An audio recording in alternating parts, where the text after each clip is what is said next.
Selamat sore Pak Niko. Selamat sore. Ya, senang sekali kami berdua boleh hadir berjumpa dengan Pak Niko sekali ini.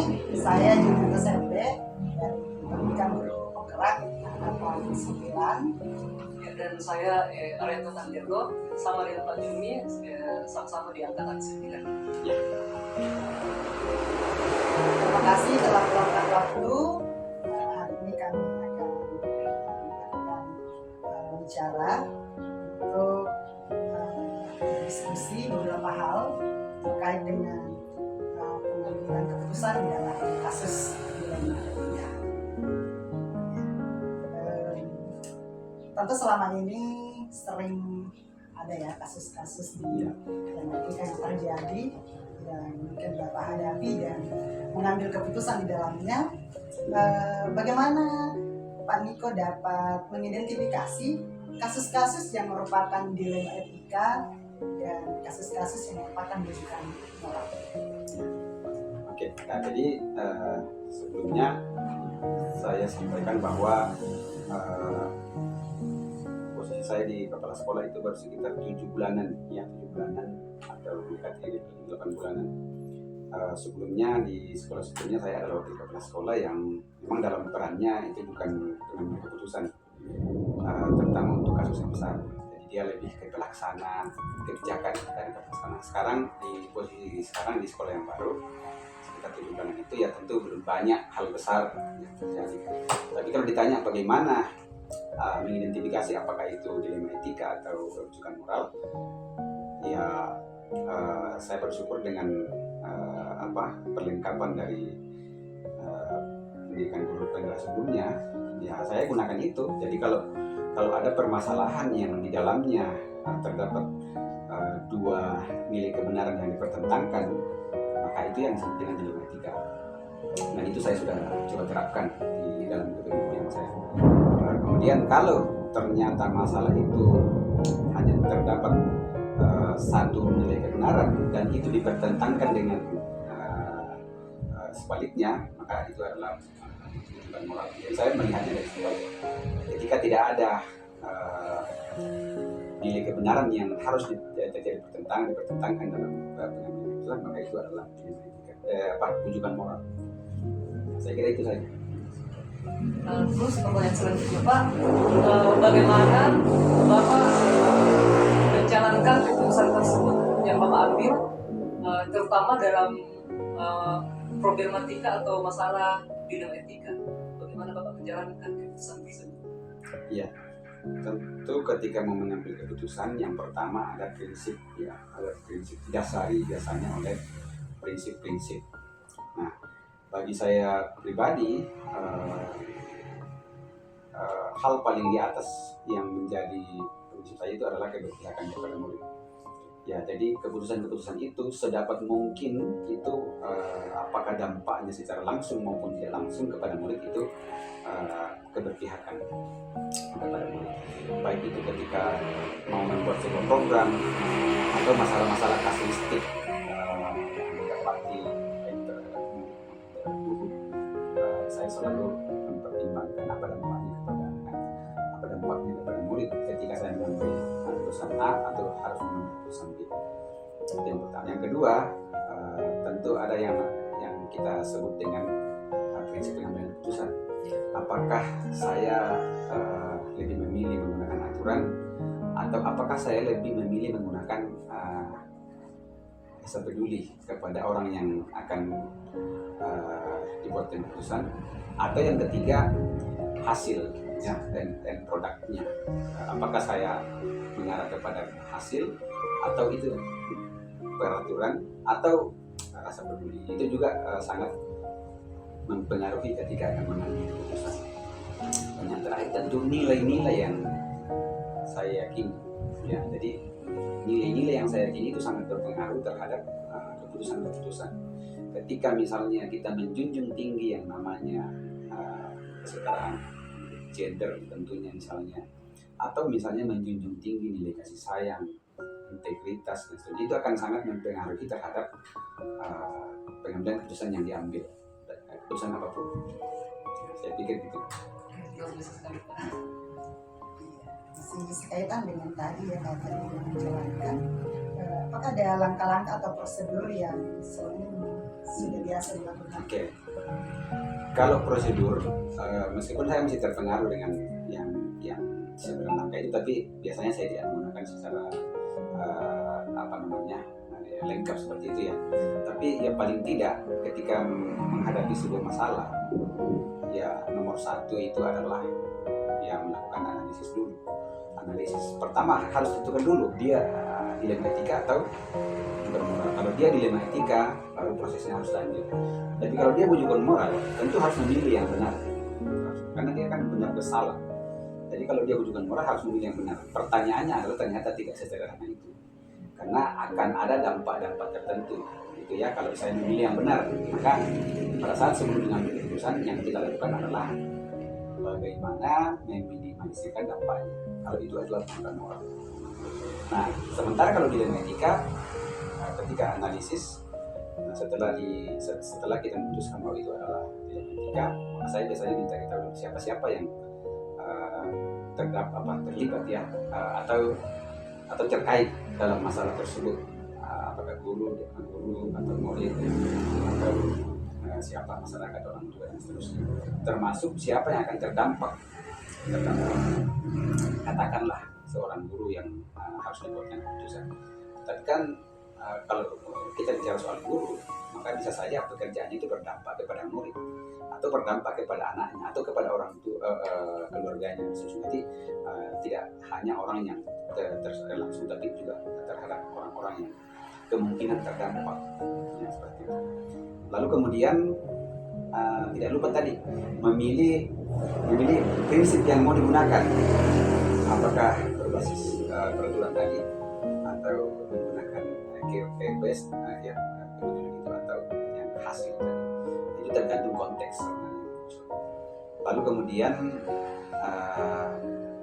melakukan uji, tapi uji yang sering saya lakukan hanya di regulasi. Ketika saya mengambil keputusan ini, apakah tidak ada aturan yang dilanggar? Contoh, yang sudah ada siswa yang terkasih keluar. Contoh, ketika saya kasih keluar siswa itu, apakah tidak ada regulasi yang saya langgar? Sebenarnya ada, ya, ada, yaitu ada keputusan presiden apa Permendikbud yang mengatakan tidak boleh lagi ada siswa yang dikasih keluar. Maka yang kita lakukan adalah bukan mengeluarkan namanya, tapi diminta untuk pindah. Kenapa dilakukan? Karena kita sudah melakukan pembinaan berjenjang, ya, pembinaan berjenjang sudah sampai ke kepala sekolah, dan juga tidak ada penghukuman. Maksudnya konsekuensi itu memang sudah disepakati dari awal. Tapi ternyata tidak ada itikat baik dari orang tua maupun si anak, maka itu keputusannya adalah kamu harus cari sekolah yang baik, yang mungkin kondisinya lebih cocok dengan kamu. Kan ini. Jadi regulasi. Terkadang juga saya share dengan orang-orang yang saya anggap misalnya di sekolah ini, kalau itu menjadikan siswa, ya share dengan siswa kira-kira di mana pendapatnya. Kalau itu bagian guru misalnya, ya share dengan, atau kalau ketenagaan ya share dengan yayasan juga. Ya, jadi setelah itu ya ambil keputusan. Nah, setelah mengambil keputusan, yang terakhir tentu melihat atau merefleksi hasilnya seperti apa, dampaknya seperti apa, termasuk dampaknya ke tadi murid. Nah, kan kalau di sekolah kan sebenarnya hampir semua keputusan itu akan ada dampaknya ke murid.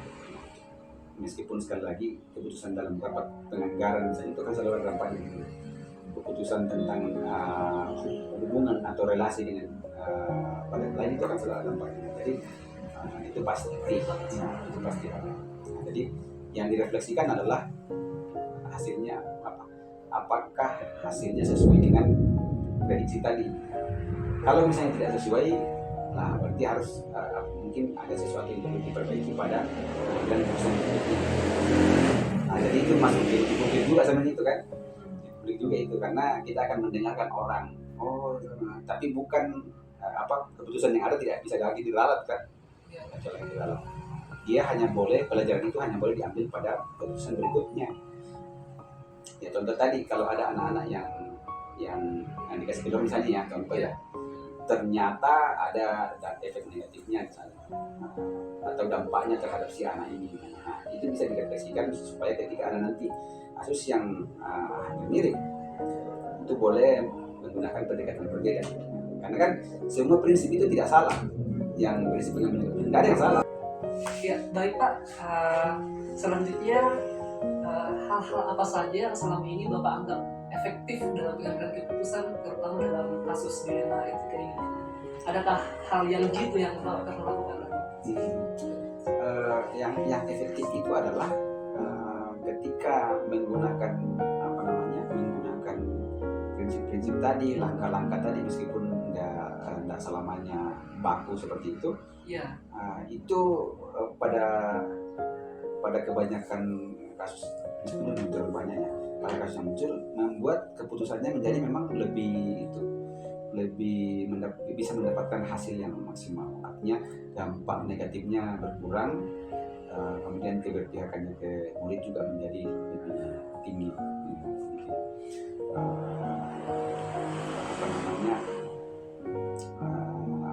Efektivitasnya di situ. Jadi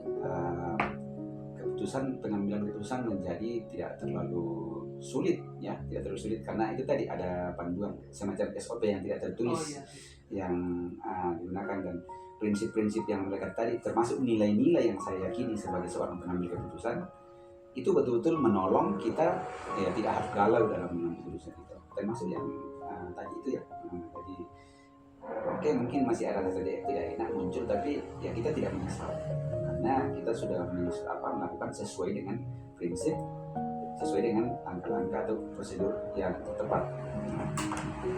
Jadi kayak rasa penyesalannya itu tidak ada rasa penyesalan. Kalaupun misalnya ada dampak yang terjadi di luar dari perkiraan, itu kita tetap tidak menyesal. Karena kenapa? Saya selalu meyakini bahwa setiap keputusan itu akan selalu ada pro kontra. Ya, meskipun mungkin kontranya sedikit, tapi pasti ada. Nah, jadi prinsip tadi menolong kita untuk ya mengurangi yang ada pada tadi, dan kontranya menjadi bisa sedikit. Iya.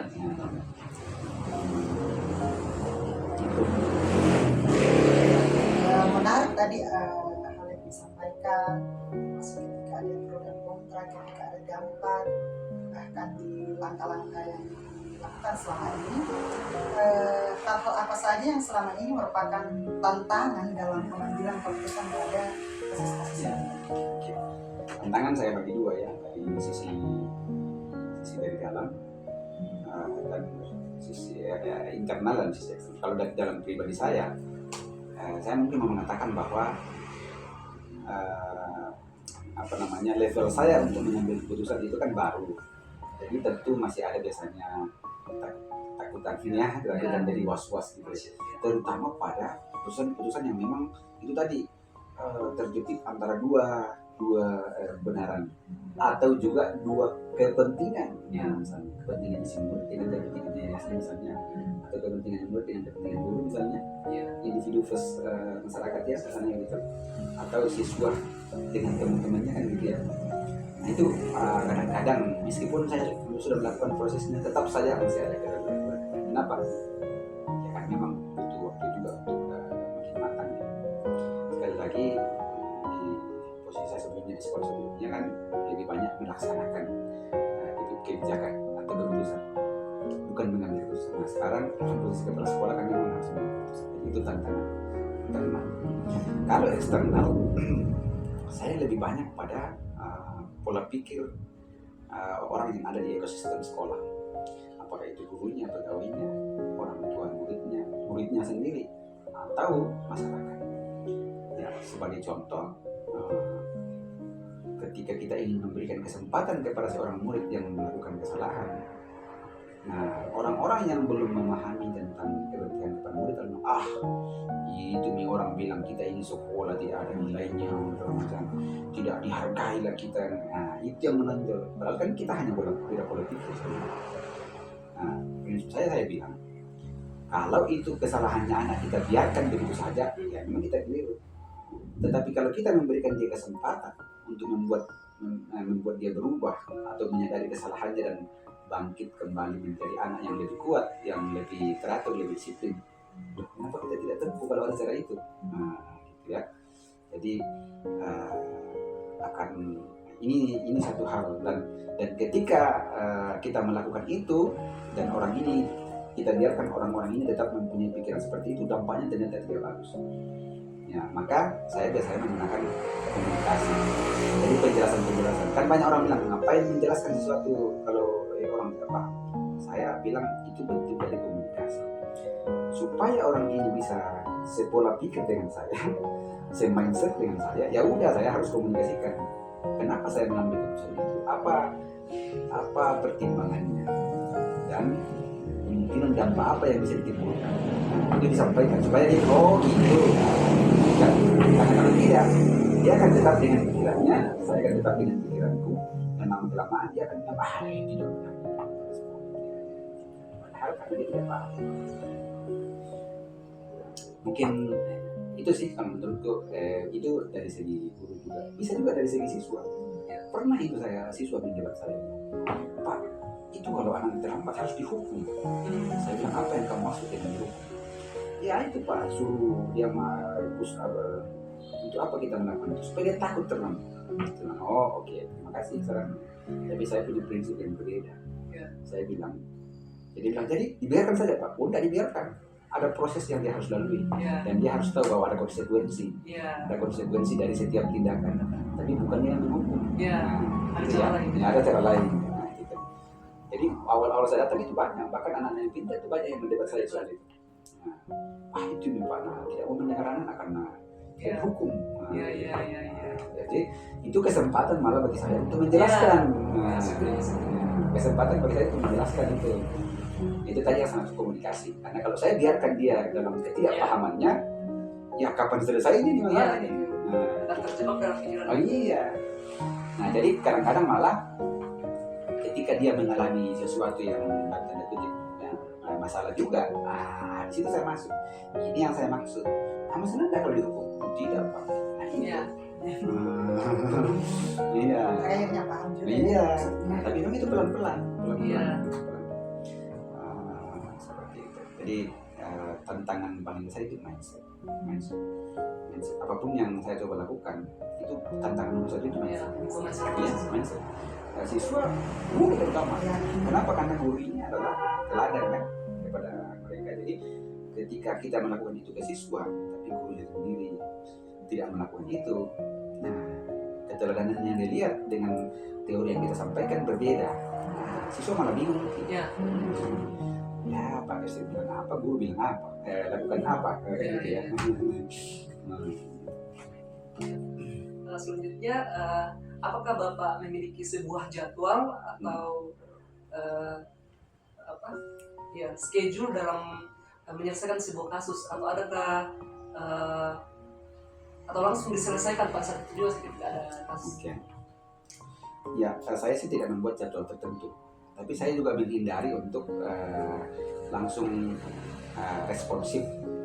Responsif ketika ada masalah, selesai. Enggak, saya mencoba menghindari itu, terutama setelah mengenal KSE yang kesadaran diri itu. Ya, setelah saya menganalisis diri saya kan orangnya melekat. Jadi ketika ada masalah itu biasanya kemarahan atau apa yang cepat duluan. Nah, karena itu saya tidak boleh mengambil keputusan pada saat itu. Ya kan? Karena pada saat kita marah itu tidak boleh. Pada saat kita emosi, pada saat kita kecewa, tidak boleh.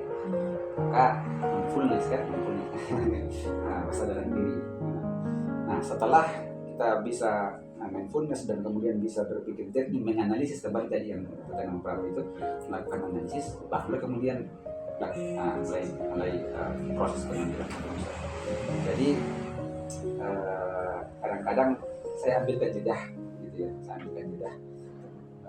untuk kemudian berpikir lebih jernih.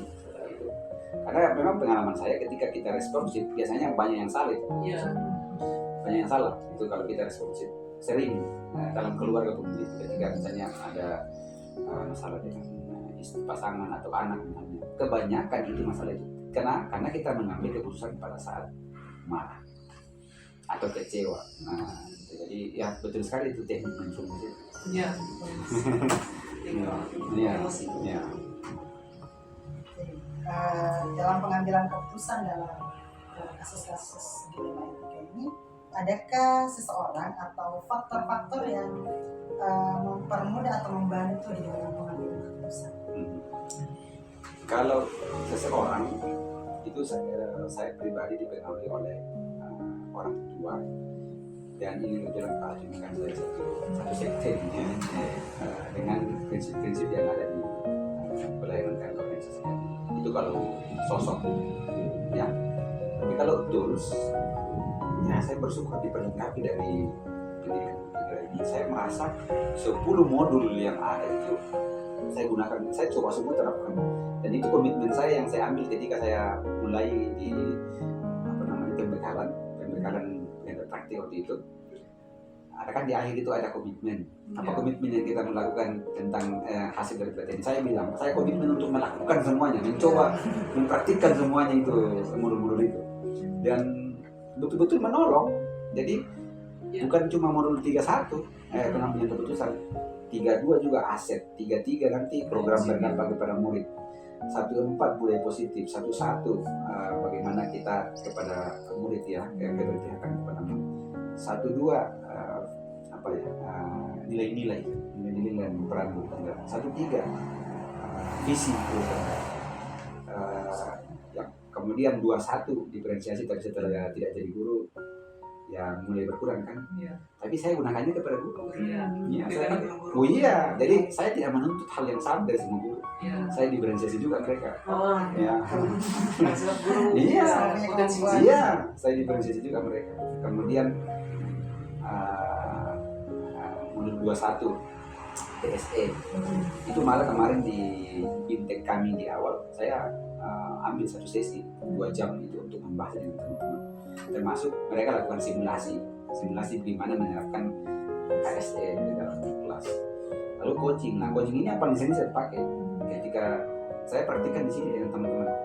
Malah ada yang bilang, kapan kita lagi coaching Pak? Iya, dia malah menikmati kan gitu. Dan memang ada hal positif yang iya. Itu saya terapkan bukan cuma di sekolah, saya terapkan kepada keluarga, saya terapkan kepada anak, dan seterusnya.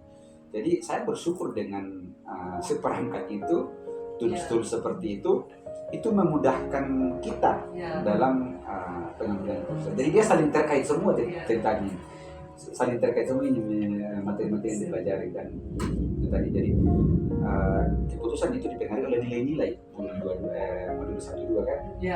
Nilai-nilai. Jadi nilai-nilai saya dipengaruhi oleh tadi misalnya di persekutuan yang saya ikuti, nilai-nilai kebenaran universal, kasih sayang, integritas, kedisiplinan, itu nilai-nilai yang saya pegang teguh, dan itu berpengaruh terhadap keputusan yang kita ambil.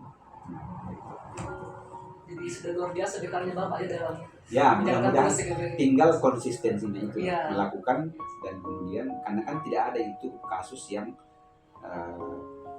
sama persis, ada konteksnya selalu berbeda, latar belakangnya selalu berbeda, jadi memang butuh analisis lagi. Tidak ada itu namanya otomatisasi, ya akan selalu ada pertimbangan tertentu. Pak, mungkin pertanyaan terakhir dari kami berdua, dari pengalaman Bapak selama ini dalam mengambil keputusan, adakah hal-hal yang Bapak dapat ketik atau pelajaran apa yang Bapak bisa ambil dari pengambilan keputusan itu? Satu, ketika keputusan yang kita ambil itu sesuai dengan dampak yang kita harapkan, atau kalau misalnya potensi dampaknya negatif dan ternyata tidak terjadi, itu kan kepuasan yang luar biasa. Ketika saya menyaksikan anak-anak saya melakukan aktivitas dengan tersenyum, itu kepuasan yang luar biasa. Bisa dibayangkan ya, ketika saya mau ke sini, saya tahu bahwa gaji itu turun, operasional pun naik. Ya, di Pelangi saya bisa dapat sekian, di sini turun jauh, belum operasional pun naik. Jadi itu saja sudah bikin dilema. Kenapa saya mengambil keputusan untuk mau menerima tantangan itu? Karena anak-anak itu. Dan ketika saya datang dan saya bertemu dengan mereka, anak-anak, saya pernah tanya anak-anak, ada jika gunanya kedatangan di sekolah ini? Oh, banyak sekali Pak. Nah, kau bilang banyak sekali, mungkin kau hanya ingin menyenangkan saya. Coba cerita apa yang bagus itu. Mereka mulai berceloteh. Itu bikin saya betul-betul puas minta. Ya, jadi itu satu hal yang dari bahwa ketika kita mengetahui dampak dari keputusan itu ternyata menyenangkan orang, membuat bahagia anak-anak itu kepuasan yang luar biasa. Yang kedua, ketika kita ada tadi yang sudah saya sampaikan, ketika saya menggunakan prinsip-prinsip itu tadi, mengambil keputusan yang benar, langkah-langkahnya tepat, maka biasanya hasilnya tidak membuat kita menyesal. Jadi penyesalan berkurang karena kita yakin bahwa proses-proses yang kita lakukan itu berbeda. Kalau saya mengambil keputusan karena kepentingan, maka besok-besok ada dampak yang tidak bagus terjadi, saya bilang saya gitu, keputusan itu mana yang terjadi itu. Misalnya ya, contoh karena ini kan yang jadi ada berbeda. Seandainya ada anak-anak yang tidak bisa ikut sekolah karena pembayaran misalnya, lalu saya bilang wah itu kan secara peraturan memang dia tidak boleh. Lalu tiba-tiba besok saya tahu bahwa dia sudah putus sekolah dan dia terlunta-lunta. Itu akan membuat saya menangis di kemudian hari kan. Oh iya, akan menjadi penyesalan. Nah, siapapun saya, sekeras bagaimanapun saya akan menyesal ketika mengetahui itu. Tapi ketika saya memberikan dia kesempatan pelan-pelan komunikasikan dan akhirnya dia bisa selesai dan mungkin juga kewajibannya itu bisa selesai. Besok-besok saya ketemu dengan dia dan bilang, Pak, terima kasih ya Pak. Mungkin karena Bapak itu saya, wah itu kan hal yang luar biasa itu. Nah, jadi pernah saya dulu masih wali kelas di Pelangi. Itu kebijakannya kepala sekolah itu tidak boleh ikutkan siswa semester yang belum baik. Saya sampai berapa kali bohong, tanya, bagaimana siswanya Pak? Wah beres semua. Kebetulan itu belum pakai sistem. Jadi kalau saya bilang beres semua ya ini udah mau diperiksa juga panjang lebar tuh. Jadi oke. Padahal sebelum saya bilang beres semua, saya bicara semua dengan anak-anak. Betul, kapan kau bisa selesai? Wah, bisa Pak hari ini. Terus saya bilang ada yang bilang, bisa Pak karena yang belum ada. Jadi kalau saya lihat tinggal 2-3 orang yang begitu, sudah aku bilang sudah semua. Tapi besok-besok saya datang nah bagaimana?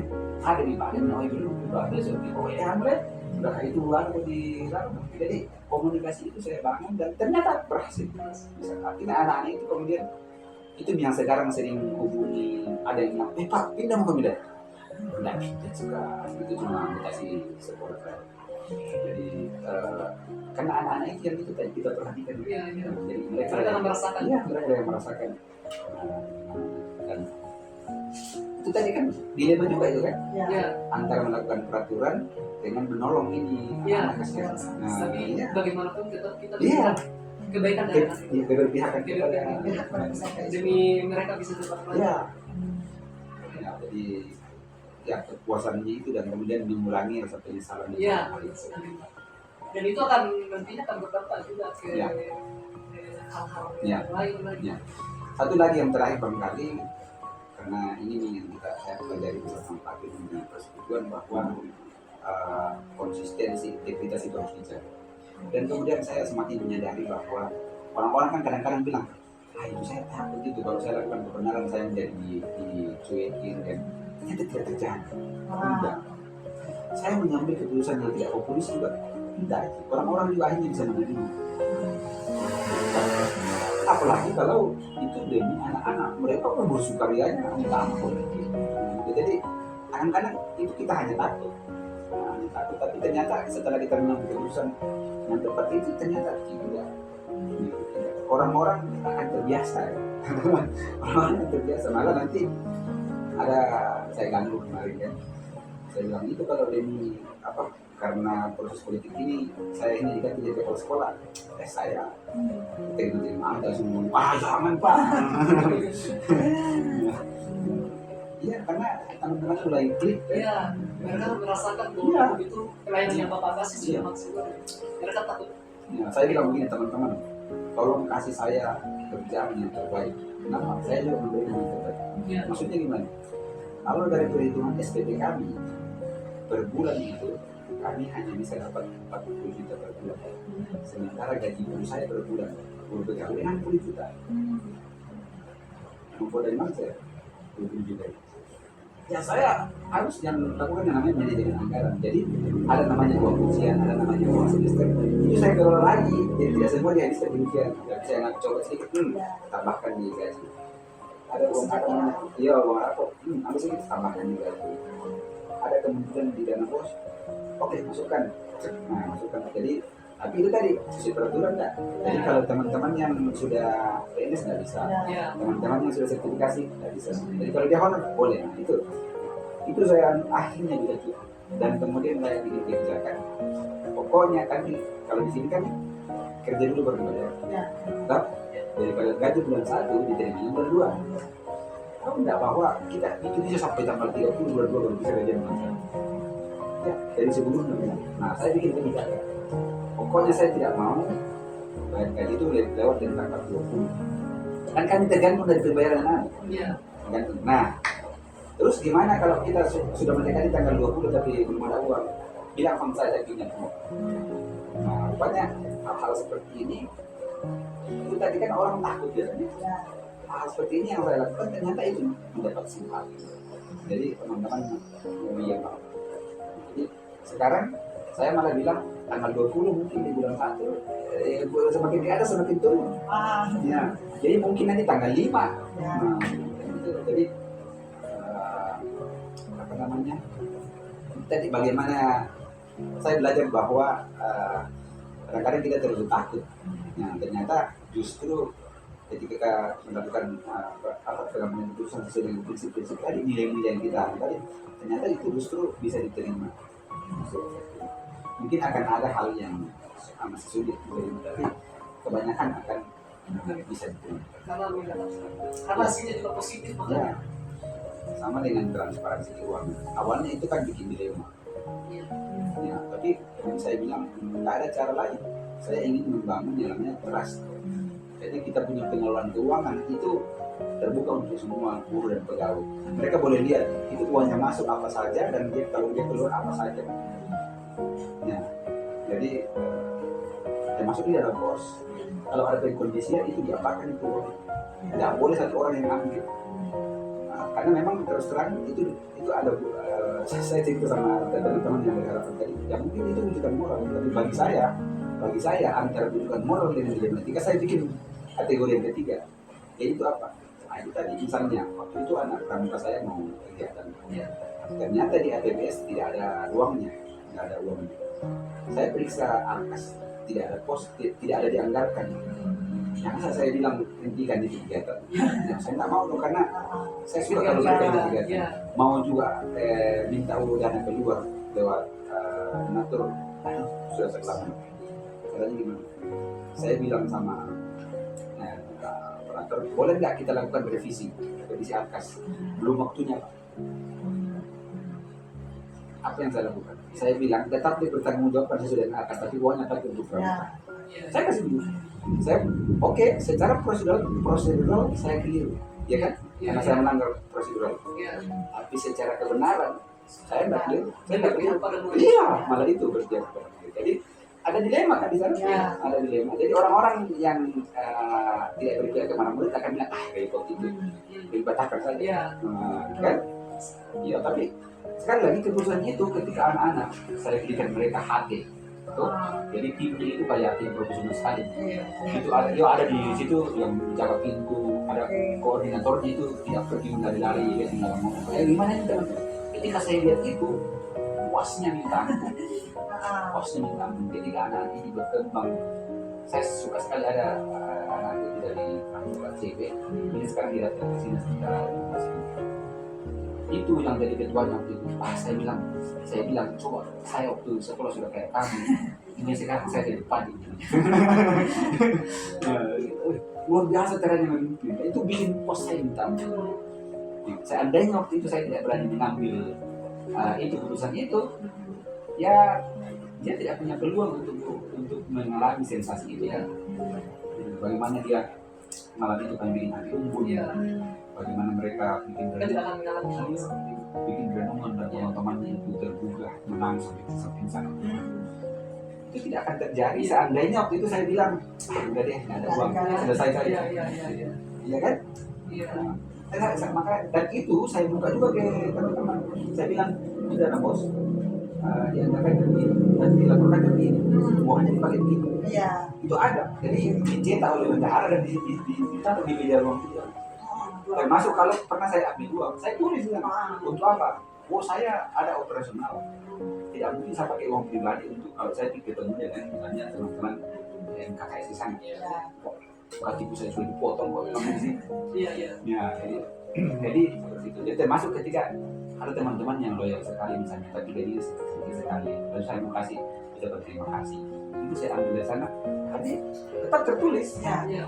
Kasih. Nah, iya, keterbukaan itu dalam rangka membangun trust.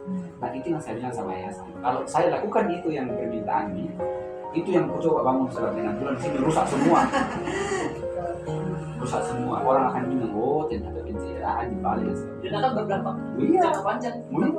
Siswa akan berbohong ternyata. Iya. Kepala pimpinan dari sekolah ini gitu. Iya.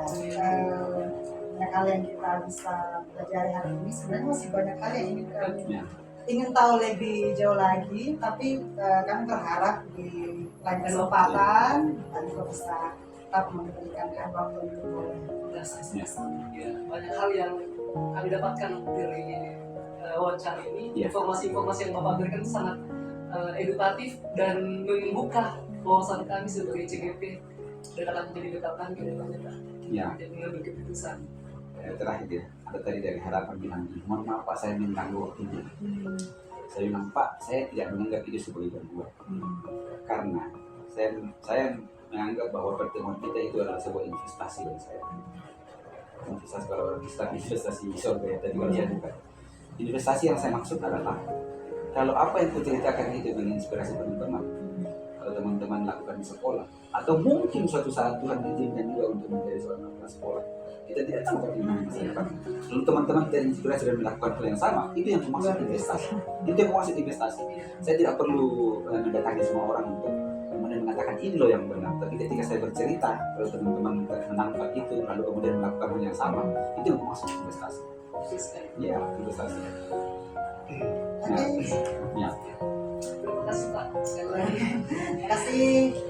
Terima kasih Ini Pak. sudah saya. Shalom, Ibu Pradi Kalambe. Terima kasih. Terima kasih dari Bapak Menteri acara ini.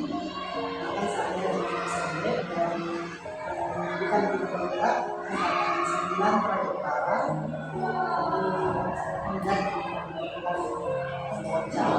Terkait dengan penanganan kasus di narkotika yang wanita mungkin sering ambil di tempat di sekolah ini. Dan saya memberikan beberapa pertanyaan. Yang pertama, selama ini bagaimana Bu Pranita dapat mengidentifikasi kasus-kasus yang merupakan dilema etika atau rujukan moral? Oh iya, terima kasih. Kalau kami di sekolah kami ini, kalau mengenai dilema etika itu, berbicara tentang dilema etika ini, kedua pihak itu sama-sama benar ya sebenarnya. Jadi kita mau rasa tahu bahwa ini tidak benar, tidak orang tua pun juga benar. Kalau tentang rujukan moral itu, misalkan kita sudah tahu bahwa ini salah, tapi tetap kita mempertahankan. Contohnya seperti di sekolah kami di sini, kita ada aturan kalau misalkan orang tua datang menjemput itu wajib menggunakan penjemputan. Nah, kadang kalau ada orang tua murid yang ternyata terkait dengan salah satu guru, biasanya ini kita jadi dilema karena kita sudah mewajibkan, sudah ada tanda tangan perjanjian bahwa wajib membawa kartu, kenal atau tidak kenal wajib membawa kartu. Tapi kadang ada tetangga yang katakan atau guru katakan bahwa oh itu tantenya anak saya, oh itu tetangga saya, jadi pasti dia kenal saya seperti itu. Padahal kita sudah tahu bahwa wajib menggunakan kartu, tapi karena dia mungkin merasa bahwa kenal dengan akhirnya kita jadi sebenarnya sudah tahu bahwa ini tidak dibolehkan menjemput tanpa menggunakan kartu. Itu yang terjadi. Itu menjadi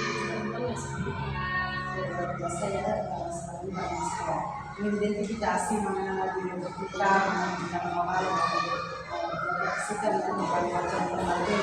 Lalu selama ini bagaimana Ibu Pranita menjalankan pengambilan keputusan di sekolah, terutama untuk kasus-kasus di mana ada dua kepentingan yang sama-sama benar atau sama-sama mengandung nilai kebajikan. Oh iya, ini dilema ya. Jadi biasanya kita lebih memilih kita tidak ingin untuk merugikan satu pihak, jadi kita maunya sama-sama dulu seperti itu. Jadi kita kembali lagi kita di sini adalah seorang Kristen, jadi mempraktekkan firman Tuhan di dalamnya. Jadi ya di sinilah apa ya kita mengambil keputusan bagaimana melakukan kasih, tetapi kita tetap ada seperti itu. Jadi kita melihat mana yang ini dosakan supaya tidak ada yang merasa kita mengambil seperti itu, baik pihak sekolah dengan pihak guru. Jadi kita banyak mendiskusikan dengan entah dengan orang tua atau dengan guru yang ada di sekolah ini. Masih juga ya sebagai Kristen seperti itu. Lalu langkah-langkah atau prosedur seperti apa yang biasa Ibu Pranita lakukan selama ini? Kalau langkah-langkahnya ini kita lihat pada berbagai kasus yang terjadi, masalah yang terjadi. Jadi kalau misalkan kasus yang terjadi itu ternyata urgent, kita usahakan langsung selesaikan pada saat itu. Berarti kalau misalkan apa namanya tidak terlalu berwaktu seperti itu, kita melakukan waktu jadi kita ada perjanjian entah dengan guru atau dengan orang umum. Apalagi kalau kita di sekolah itu komunitas kita antara pihak sekolah dengan kita buat seperti itu. Iya, Lalu apa saja yang selama ini Ibu Pranita anggap efektif dalam pengambilan keputusan pada kasus-kasus ini? kalau menurut saya paling efektif itu ya seperti yang saya katakan tadi bahwa kita lihat dulu dari kasusnya. Jadi kita identifikasi bahwa ini masalahnya ya seperti ini masalahnya tidak terlalu seperti itu. Jadi biasanya kan kita di sekolah ini kita ada evaluasi setiap hari. Jadi masalah apapun itu dibahas setiap selesai pembelajaran di sekolah. Jadi semua buku itu dikumpulkan semua pihak sekolah. Kemudian kita diskusikan bersama. Oh tadi ada masalah ini dengan orang tua murid ini atau misalkan di antara sesama guru seperti itu. Oh tadi ada masalah seperti ini. Jadi langkah efektif yang menurut saya ya itu jadi kita setiap hari ada evaluasi. Tapi kalau misalnya kasusnya dengan orang tua ya kita harus berteman dengan orang tua. Biasanya kalau melibatkan kasusnya itu dengan orang tua, anak tentang anak itu kita mengundang kedua orang tua ayah dengan ibunya supaya tidak ada ketimpangan seperti itu. Komunikasi ya, Iya, komunikasi. dan sesama juga. Lalu hal-hal apa saja yang selama ini merupakan tantangan dalam pengambilan keputusan pada kasus-kasus ini? Kalau bagi saya menjadi tantangan itu adalah saya sebenarnya tidak ingin melukai perasaan orang seperti itu. Jadi kadang saya mengatakan bahwa bagaimana cara saya supaya ibu ini, bapak ini atau bunda ini tidak terluka kalau kita menyelesaikan masalah ini. Jadi apa namanya? Jadi kita lebih mempertimbangkan seperti itu apa supaya tidak merugikan belah pihak seperti itu. Iya, tantangannya dia kadang juga kalau misalkan ya itu kita tidak mau merugikan orang lain seperti itu. Apalagi kalau dikatakan bahwa ini yang dekat dengan saya atau ini orang tua murid ini adalah kakak saya sendiri seperti itu. Jadi kadang-kadang yang menjadi tantangan tersendiri berbeda kalau dengan orang tua yang memang tidak ada kaitan hubungan dekat dengan kita. Misalkan memang dia mendaftarkan anaknya di sekolah ini, memang kita tidak kenal sama sekali sebelumnya. Berbeda kalau misalkan dengan tetangga atau dengan yang memang sudah kenal dengan kita seperti itu. Kita tidak ingin ada yang Iya, dirugikan seperti itu iya. ya. Lalu apakah Pranita memiliki sebuah atau jadwal tertentu dalam sebuah penyelesaian kasus penyidikan? Apakah langsung menyelesaikan di tempat atau memiliki sebuah jadwal untuk menyelesaikannya? Misalkan ada bentuk atau prosedur seperti apa yang bisa dilakukan? Seperti yang saya katakan di awal tadi bahwa ini tergantung dari kasus permasalahan yang terjadi. Jadi kalau memang mendesak kita selesaikan pada saat itu. Saya biasanya membawa buku atau komik langsung ke ruangan guru seperti itu komunikasi. Tapi kalau memang tidak membuat seperti itu, kita selesaikan pada saat evaluasi. Jadi kalaupun pada saat kita evaluasi kemudian ada masalah yang sangat penting atau besar menurut kami pihak sekolah, biasanya langsung kami telepon orang tua untuk datang di sekolah. Jadi kita selesaikan bersama dari tergantung dari kasusnya sih. Ada skala Iya. Lalu ada seseorang atau faktor-faktor apa yang selama ini mempermudah atau membantu Ibu Pranita dalam pengambilan keputusan dalam kasus-kasus ini? Kebetulan kalau kami di sekolah ini kita terbuka dengan semua guru, jadi kalau apapun itu biasanya saya diskusikan dengan teman-teman guru, atau kalau misalkan masalah tentang guru saya diskusi dengan salah satu guru yang memang sering saya diskusi sama-sama seperti itu. Kemudian balik lagi karena kita di sini sekolah Kristen, jadi kita lebih banyak bertolak kepada firman Tuhan seperti itu. Ini sesuai dengan kehendak Tuhan atau tidak? Ya, jadi kalau memang tidak sesuai dengan firman Tuhan yang kita baca setiap saat, keputusan itu kita ambil. Jadi mengambil keputusan itu kita kembali lagi sama firman Tuhan. Ya. Jadi ada rekannya di guru dan juga kita melihatnya ya dari segi berdasarkan Ya. dari semua hal yang telah disampaikan, pelajaran apa yang dapat Pranita petik dari pengalaman Pranita mengambil keputusan ini? Pelajaran yang saya dapatkan intinya